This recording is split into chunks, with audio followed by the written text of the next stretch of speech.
Là, j'avoue, quel classique ou quel match le Real Madrid s'impose à domicile face au FC Barcelone sur un score de 2-1 dans un match où le Real a maîtrisé son sujet, un Xavi Ball très représenté, des joueurs qui étaient à la hauteur de l'événement et ils ont répondu à Lamine Yamal sur le terrain.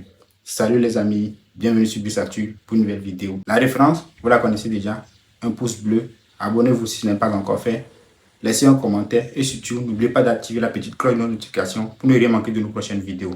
C'est parti!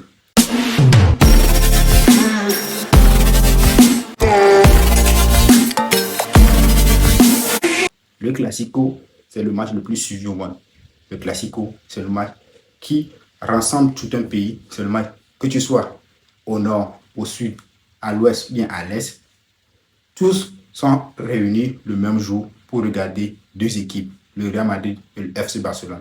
Et l'année dernière, le Real a perdu 4 matchs face au Barça et le Barça a marqué plus de 16 buts. Et cette année, le Real devait se venger de ces défaites du passé et qui pour lancer les hostilités, Lamine Yamal comme à son habitude. Lamine Yamal, juste avant le match, a publié une story où il met sa célébration devant les fans du Real Madrid pour mettre du piquant pour ce classico.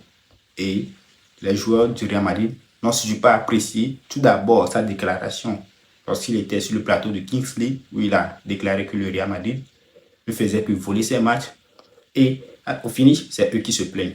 Donc, il se devait de lui répondre sur le terrain et non par la communication sur Instagram ou sur les réseaux sociaux.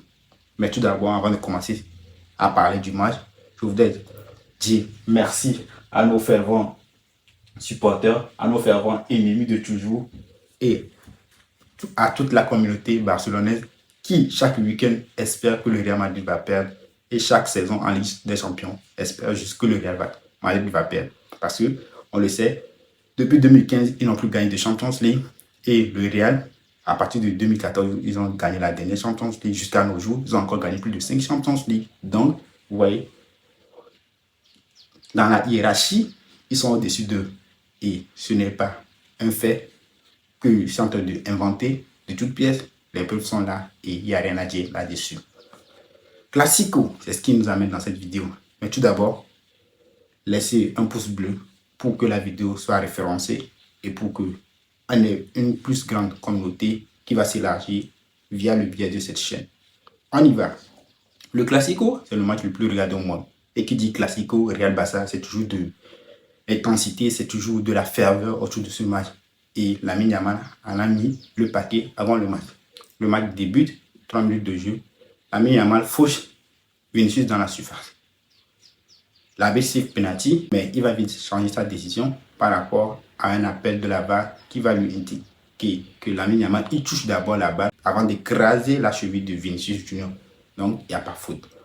Mais sur la même action, on peut voir que Vini également frappe le pied de Lamine Yamal. Et moi, selon mon analyse, vu que Lamine Yamal a touché la balle tout d'abord et que même Vinicius n'a pas touché la balle, mais plutôt il a frappé le pied de Lamine Yamal.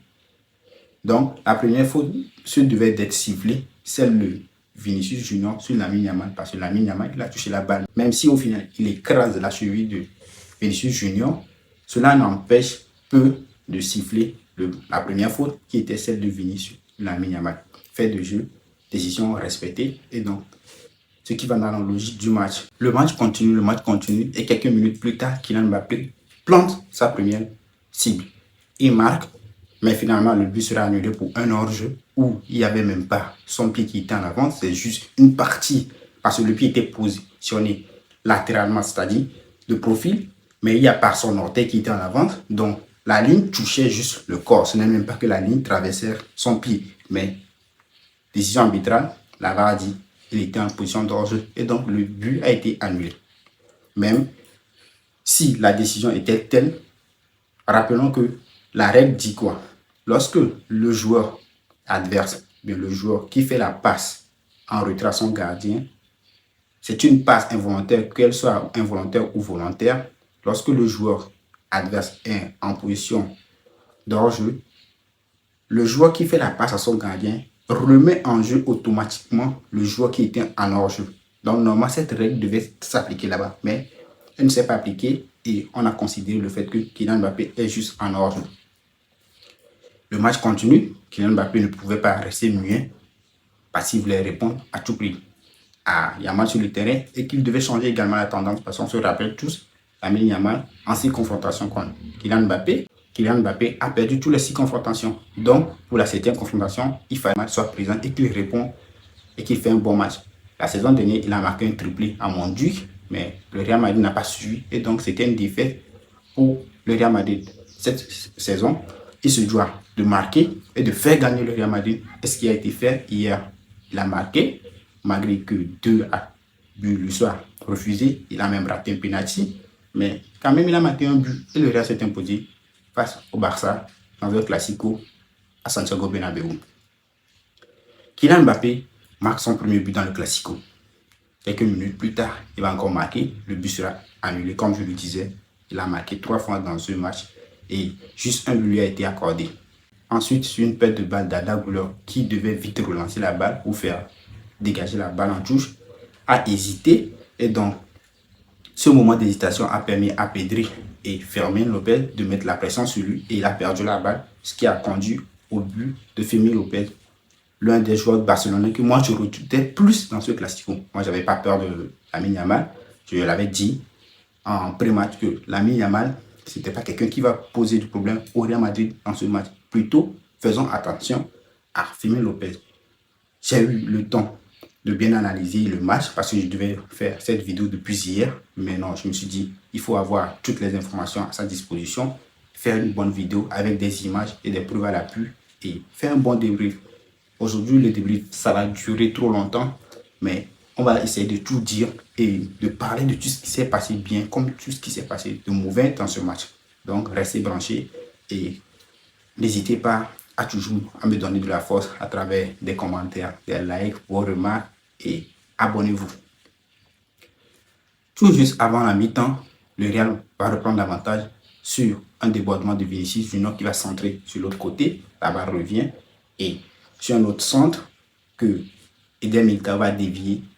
Bellingham est bien placé dans la surface et conclut parfaitement. Juste, il a besoin de mettre son pied pour pouvoir conclure et marquer le but. Et la célébration qui y va avec, une célébration cool, c'est-à-dire il est en train de marcher tout doucement. Il n'a même pas couru, c'est-à-dire où on voit les joueurs qui marquent et puis ils vont courir pour les célébrer. Non, une célébration cool de sa part. Franchement, j'ai trop aimé. Sur d'autres actions encore, Vinicius va réussir à déborder, à faire des passes pas possibles, mais Kylian Mbappé sera toujours en ordre. Donc le Real a marqué, disons dans ce match, plus de 3 voire 4 buts qui seront finalement annulés pour position d'hors-jeu. La première mi-temps, elle était extraordinaire de la part de tous les joueurs madrilènes. En début de match, il y a des gens qui disaient non, le Real sera obligé de mettre 2 à 3 joueurs sur Pedri, parce qu'il faut serrer Pedri. Pedri, c'est le maître monde du jeu du Barça. Et donc, vu la composition d'équipe où on a placé Tchouaméni et Camavinga, c'est fini, c'est parti. Oui, on a ramené Tchouaméni et Camavinga en milieu juste pour pouvoir compresser Pedri. Mais dans ce match, je n'ai pas vu ce que Pedri a fait de grand, à part tirer le maillot de Vinicius. Une faute technique, mais cette faute, bon, si on me disait Pedri, c'est Pedri qui allait faire cette faute, je n'allais pas courir avant le match. Je serais peut-être d'accord si c'était Dion qui avait fait cette faute, mais voir Pedri tirer Vinicius avec une main, il n'arrivait pas à l'arrêter, il était obligé d'envoyer la deuxième main pour pouvoir tirer le maillot encore. Non, franchement, ça ne ressortait pas du talent de Pedri de pouvoir faire ça. Donc si Pedri fait ça, c'est parce qu'il n'y a rien qui n'allait du côté du Barça. Première période, Arda Güler, même après avoir raté cette passe ou qui a conduit au but de Fermin Lopez, il a fait un bon match. Disons la vérité, il a fait un bon match. Il sera ensuite sorti. Vinicius était également bon dans ce match. Tout ce qu'il apportait, c'était un danger. Et quand je vous dis Pedri l'a tiré, c'est qu'il représentait vraiment un danger. Il a fait un bon match. Des redoublements de passe avec Carreras. Carreras qui même dans ce match a centré. Carreras, on nous avait dit Lamine Yamal allait lui faire du mal. Mais finalement, c'est Lamine Yamal qui a eu du mal. Parce que je ne sais pas sur quelle action Lamine Yamal est parvenu à dribbler Carreras. Moi, je voyais que Carreras gagnait. Il a duel face à Lamine Yamal. Donc, un très bon match. de la part de Carreras et de Vinicius sur leur côté. Vinicius, il était intenable. Et je vous le dis, sur l'action qui a conduit au deuxième but, n'eût été le débordement de Vinicius qui centre de l'autre côté et sur une déviation de Eder Militão, Bellingham va venir conclure d'une manière très cold. D'habitude, les joueurs, lorsqu'ils marquent dans ces grands matchs comme ça, ils ont l'habitude de courir vers le coéquipier qui lui a fait la passe ou bien les autres coéquipiers. Mais Bellingham, il a marché tout simplement. La célébration, elle était vraiment cold. J'ai trop aimé. Vinicius dans ce match, je le répète, il était intenable. Il était vraiment intenable. Chère communauté, je vous exhorte encore une fois de plus à liker le pouce bleu si ce n'est pas encore fait. Parce qu'on a besoin de référencement et on a besoin d'agrandir notre communauté. Vive le Real Madrid, vive Xavi Ball. Le Xavi Ball dans ce match, c'était impeccable. Il n'y avait rien à dire par rapport à cela. Tous les joueurs, ils avaient adhéré au système de jeu. Et ce qui a peut-être rendu le match moins plaisant en deuxième mi-temps, c'est que Mbappé a raté son penalty qui pouvait assommer totalement le Barça. Ensuite, Vinicius sera remplacé, un remplacement que personne n'a compris. Xabi Alonso qui sort Vinicius durant le Classico. Il n'y a pas d'argument à dire que Vinicius n'était pas bon. Vinicius, il était bon sur presque toutes les actions de ce match. Mais on ne va pas comprendre Xabi Alonso sur le fait qu'il le fasse sortir. Et c'était totalement incompréhensible. Vinicius qui va péter un plomb, il va mal parler sur Xabi Alonso. Non. Moi, je comprends la réaction de Vini. Parce qu'il est toujours le premier joueur à se faire sortir durant les matchs. Même si Xabi Alonso va rattraper le coup en faisant sortir Mbappé et Bellingham, il ne fallait pas sortir Vinicius dans ce match. Il n'a pas marqué, il n'a pas fourni de passe D. Mais son apport dans ce jeu était vraiment exceptionnel. Et finalement, il va le faire sortir. Et après sa sortie en même temps, on pouvait voir que le jeu du Real Madrid a régressé parce qu'il n'y avait plus de danger. Vinicius, c'est la personne qui apportait le danger dans la surface de réparation du Barça. Sur les deux buts qui ont été annulés pour le Real Madrid, on peut voir que Vini était impliqué sur les actions. Donc c'était un danger permanent. À partir du moment où il n'est plus sur le terrain, le Barça est un peu remonté. Ils ont monté plus vers la ligne médiane, alors qu'avec Vini, ils étaient totalement assis sur la ligne défensive. Il n'y avait plus de mordant. Et lorsque Bellingham, Mbappé aussi, ils vont sortir, le match, finalement, il n'y aura plus rien. Parce que l'entrée de Rodrigo, elle était timide. Elle était vraiment timide. Même si Rodrigo cadre une frappe, le coup franc aussi, c'était bien tiré. C'était quand même timide. Et il n'y avait pas assez de mordant comme pouvait l'avoir Vinicius durant le Classico. La deuxième mi-temps, elle n'était pas vraiment rassurante. Comme on pouvait le voir en première mi-temps, parce que la première mi-temps, le Real voulait à tout prix gagner. Il voulait déjà assurer la victoire avant même que le match n'arrive à la mi-temps. Et ils ont su tenir la cadence, même s'il y a eu un moment où le Barça est revenu au score. Ils ont su quand même gérer les temps forts, tout comme les temps faibles. Et dans ce match, il n'y a pas eu de temps faible en vrai de vrai. Si ce n'est après la sortie de Bellingham, de Vini, où on a vu un relâchement de l'équipe. Même au début de la deuxième période, il y a eu un petit temps de relâchement, mais vite fait, ils vont se remettre dans le match. Franchement, Pedri qui prend un rouge dans ce match. Tout d'abord, un premier jaune, où il tire le maillot de Vinicius Junior. Il faut savoir qu'il y a quelque chose qui ne va pas. Parce que Pedri fait cette faute, non. Et vers la fin du jeu, où il va faire un tag sur Camavinga, qui ne sera tout d'abord pas sanctionné par l'arbitre. Parce que l'arbitre, ils sont quand même des humains. Ils voient la réaction des joueurs. Et donc, ils savent que certains joueurs, ce ne sont pas des joueurs agressifs, ce ne sont pas des joueurs qui cherchent des embrouilles. Donc, c'est ce qui a poussé l'arbitre tout d'abord ne pas donner le deuxième jaune à Pedri. Mais vu que l'action a continué, que Pedri a encore taclé une nouvelle fois Tchouaméni, là, il ne pouvait plus laisser passer parce qu'il y aura des rumeurs, des scandales, vu qu'il est déjà même lié à la famille Negreira. Donc, il ne pouvait pas laisser ça passer. Même si, dans cette volonté de Pedri, il ne voulait pas faire du mal à Tchouaméni, il fallait quand même mettre le jaune, le deuxième jaune qui va ensuite conduire à son rouge. Et ça va commencer par se chauffer sur le banc. Lunin aussi qui va prendre un deuxième carton jaune parce qu'il avait déjà pris un carton jaune lorsque Vinicius avait allumé le banc des Barcelonais.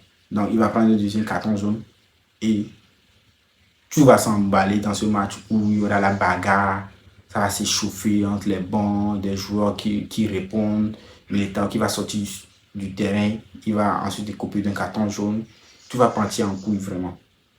Désolé pour le mot un peu grossier, mais il fallait quand même que je trouve une expression pour exprimer ce qui s'est passé durant ce match. Le Classico madrilène, ils ont répondu. Pas que sur le terrain, mais ce qu'ils ont proposé, ils ont changé en quelque sorte de mentalité dans ce Classico. Ils se sont dit non, on ne pouvait plus laisser passer les embêtements, on ne pouvait plus laisser passer le fait de se faire ridiculiser à chaque fois à domicile par le Barça. Donc, certes, ils n'ont pas gagné avec un score aussi élevé, mais tout ce qu'ils ont pu faire dans ce match, le public a aimé, ils ont répondu présent, ils ont proposé un bon jeu. Beaucoup de choses étaient bonnes du côté du Real Madrid. La main qui n'arrivait pas à passer Carreras, Valverde qui assure sur le côté droit. Franchement, Valverde, il faut changer de poste. Le double pivot avec Tchouaméni, ça ne marche pas. Mais quand tu es ailier droit, ça te colle parfaitement. Vous voyez même, sur une action, il pouvait sortir. Mais il a refusé. Il voulait encore rester sur le terrain. Mais il y a d'autres échéances qui arrivaient. Donc, après 2 minutes, 3 minutes de jeu, on a finalement décidé de le faire sortir parce que Carvajal même n'avait pas compris le fait qu'il voulait encore rester sur le terrain. Lui aussi, il avait pété un câble, mais finalement, il sera rentré. Et lui aussi, il va s'embrouiller avec Lamine Yamal à la fin du match. Parce que moi, je ne m'attendais pas à cette réaction. Je pensais qu'il allait le défendre, il allait se dire non, c'est mon compatriote, même s'il allait lui dire quelque chose, il saura. Mais finalement, Lamine Yamal s'est embrouillé aussi avec lui. Et là, c'est qu'il s'embrouille même avec les coéquipiers. Il s'est mis une partie du public espagnol à dos. Pas que les Madrilènes. Parce qu'il y a une tendance à se dire que non, il n'y a que les Madrilènes qui vont le détester. Mais lorsque tu fais ça à quelqu'un, il y a les autres clubs qui sont en train de voir ce qui se passe. Lorsque une action va se produire dans un match et que là, ça ne serait pas en votre faveur, tu pourras aussi dire quelque chose contre les autres. Donc, tout le monde est en train de voir ce qu'il est en train de faire. Et donc, peu à peu, il se met tout le public à dos. Arrivé à un moment donné, il faut qu'on lui parle. Parce que quand moi je vois Pedri, à qui on fait l'éloge chaque fois d'être le meilleur milieu du terrain, mais le gars il est toujours humble. Il n'a pas d'ego, il n'a pas de... Pourquoi Lamine Yamal se vante aussi comme ça? Il y a eu des joueurs plus forts que lui, on a eu des Ronaldinho, des Messi, ils n'ont jamais fait de telles déclarations, ils n'ont jamais fait de telles choses, ils ne sont pas comportés ainsi, même s'ils avaient leur côté égocentrique et tout. C'est pas comme ça, eux, ils manifestaient ça. Mais lui, bon, c'est la nouvelle génération. Même si c'est la nouvelle génération, il n'est pas le seul. D'autres joueurs peuvent également réagir comme lui. Mais non. Cette unité de Pedri, il n'a pas ça. Même si Pedri, on le fait les éloges chaque fois, il est le milieu du terrain. Il n'a pas ce côté égocentrique là. Et franchement, il faut qu'on parle à Lamine Yamal. Je ne sais pas qui va le faire, si c'est le président, si c'est le capitaine, même Rafinha, qui doit le faire, mais à un moment donné, il faut le faire. Parce que là, ça fait 3 fois de suite qu'il met des stories et qu'il perd. Durant tout le match d'hier, il a été sifflé par le public du Santiago Bernabéu. Le jeu, c'est sur le terrain et non dans les stories. Lamine Yamal. Hier, tu as vu, une fois de plus, il ne faut pas seulement parler dans les stories, viens assumer sur le terrain. Hier, pas de passe D, pas de but, pas de tir cadré, rien dans ce match. Tu avais déclaré face à l'Inter, parce que vous devez jouer contre l'Inter, que du moment où tu es performant sur le terrain, personne ne peut rien te dire. C'est lorsque tu n'es pas performant qu'on peut te dire quelque chose. Et ça fait 3 matchs que tu n'es plus performant. Donc là, tu nous donnes des arguments de pouvoir t'attaquer, de dire que tu es trop égocentrique, tu es trop arrogant. Ça se passe sur le terrain. Le but de la vidéo, ce n'est pas de parler de Lamine Yamal, c'est de parler du Real Madrid qui a fait un bon match et qui a gagné son Classico. La deuxième mi-temps, il n'est pas Mbappé. Avec le penalty raté hier, si le Barça avait recollé au score, ils auraient pu s'imposer. Mais certes, le Real n'était pas bon. En deuxième mi-temps, le Barça n'a pas su suivre la tendance et ils sont imposés sur un score de 2-1. La sortie de Vinicius, la sortie de Bellingham, la sortie de Mbappé, donc le jeu, elle était devenue molle. Il n'y avait plus de grandes occasions créées par le joueur du Real Madrid. Rodrigo qui n'a pas trop assuré. Et bon, le Real a fait le nécessaire. Ils sont imposés à domicile avec la manière et avec un bon jeu. Le public a aimé, les supporters ont aimé. Même moi, derrière mon écran, j'ai aimé le jeu que j'ai vu hier. Le Xabi Ball, elle est parfaitement réussie. Une bonne semaine pour nous. On a gagné face à la Juve, on a gagné face au Barça et une semaine parfaite. Une semaine décisive, une semaine parfaite. Rendez-vous pour le prochain Classico qui aura lieu en mars et qui va se dérouler au Camp Nou. Et d'ici là, on espère que les joueurs de Barcelone seront là et qu'il n'y aura plus d'excuses. Soi-disant, il a manqué des joueurs à Barcelone et donc, est-ce qu'il n'a pas trop aidé le Barça en ce match? C'est Brice Satu pour son débrief du Classico où le Real s'est imposé un score de 2-1 face à Barcelone au Santiago Bernabéu. Ici, l'histoire continue.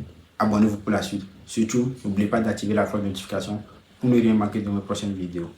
A plus.